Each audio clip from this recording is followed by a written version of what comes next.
ये न्यूमेरिकल जिसमें हम लोग इक्विवेलेंट निकालेंगे और इक्विवेलेंट के साथ करंट भी निकालना है, करंट फ्लोइंग द सर्किट जैसे लिखा है find the equivalent resistance and current flowing the circuit. Equivalent resistance का मीन्स कि आपको टोटल रेजिस्टेंस इसमें पहले फाइंड करना है।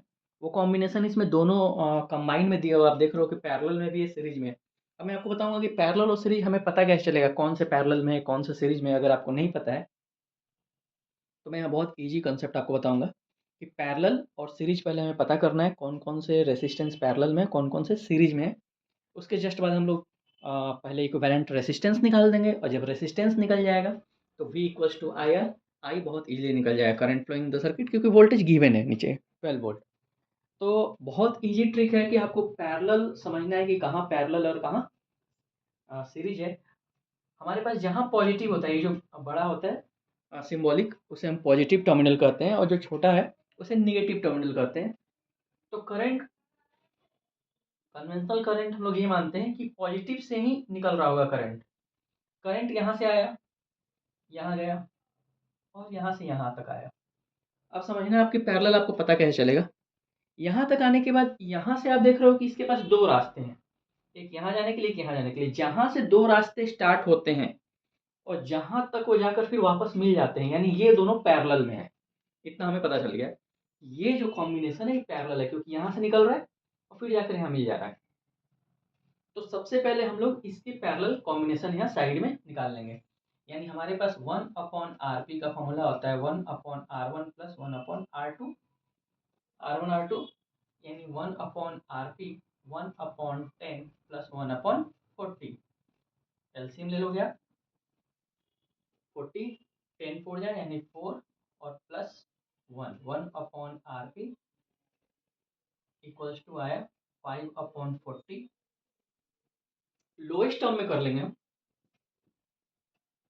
इट मीन्स जैसे ही हम इसे इन्वर्स करेंगे क्योंकि हमें आरपी निकालना है, अपोजिट कर रहे हैं, तो 8 ओम। ये इक्वेशन फर्स्ट, हमारा फर्स्ट जो सीरीज और यहाँ से पैरेलल का कॉम्बिनेशन है, हमें ये हमने निकाल लिया। कितना निकाला, 8 ओम।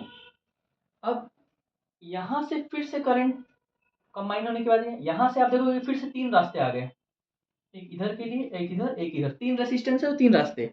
और फिर ये तीनों रेसिस्टेंस जाकर यहाँ मिल जा रहा है, यानी ये अगेन, ये चीज अगेन पैरेलल में है और ये भी चीज हमारा किस में था, पैरेलल में था। आप ध्यान से देखना इसे। तो फिर से इसके बारे में हम निकालेंगे इसका इक्विवेलेंट भी second equation. It means 1/RP equals to जो हमारा मेथड होता है 1/R1 plus R2 plus R3, 1/30 plus 1/20 plus 1/60।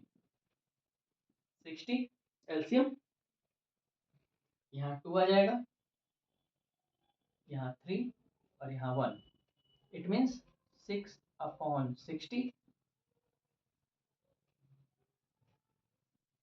1/10। It means ये जो आरपी आया 10 ओम आया, इक्वेशन सेकंड। आप ध्यान देना यहीं पर, बहुत इजी ट्रिक है। ये पूरा कॉम्बिनेशन बना दिया हमने 8 ओम। इट मीन्स हम इसे लिख सकते हैं कि ये हो गया 8 ओम। और ये पूरा कॉम्बिनेशन जो है हमने कितना बना दिया, 10 ओम।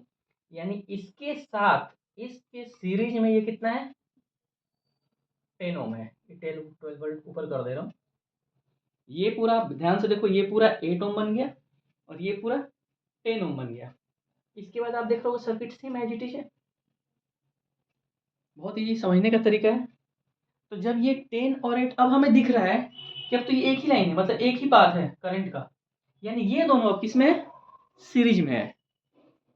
Therefore R S equals to क्या लिखेंगे, R1 प्लस R2 लिखते हैं बाई फॉर्मूला। तो हम लोग इसे दोनों को ऐड करेंगे 8 प्लस 10, इट मीन्स 18 ओम हमारा आर इक्विवेलेंट निकल गया।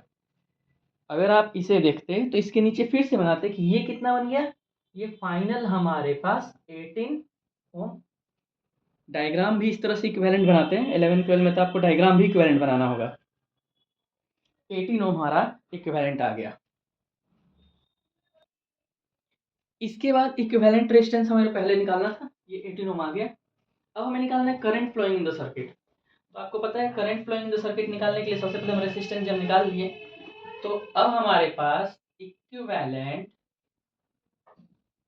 जो रेसिस्टेंस है वो 18 ओम है, और आप देख रहे हो कि वोल्टेज कितना दिया है यहाँ पर, वोल्टेज दिया है 12 वोल्ट, और करंट हमें निकालना है।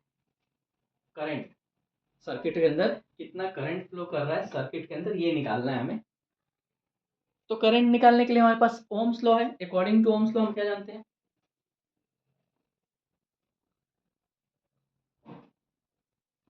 V equals to I R. Simple एक ही फॉर्मूला याद रखो, आपको क्या निकालना है एज इट इज निकल जाएगा। V की जगह पे ये 12 दिया हुआ है, इक्वल्स टू डालो, I हमें निकालना है, रेसिस्टेंस हमारा आ गया। इट मीन्स आपको पता चल रहा है कि I की वैल्यू कितनी आ गई, ये मल्टीप्लाई में से डिवाइड में जाएगा, it means I equals to 12/18। ये हमारा आ गया I की वैल्यू 12/18। इसे लोएस्ट फॉर्म में कर दो, इसे 6 करते हैं, सपोज ये 9 2 के टेबल से, 3 के टेबल से, 3 2 जा 6 और 3 3 जा 9, यानी 2/3। इसे भी और अगर पॉइंट में आपको करना है तो इसे अगर आप जब डिवाइड करोगे तो इसकी वैल्यू 0.66 चलते जाएगा, तो आप 6 7 भी ले सकते हो, सिंपली 6 भी ले सकते हो, यानी फाइनल जो हमारा करंट फ्लोइंग द सर्किट है वो 0.67 एम्पियर।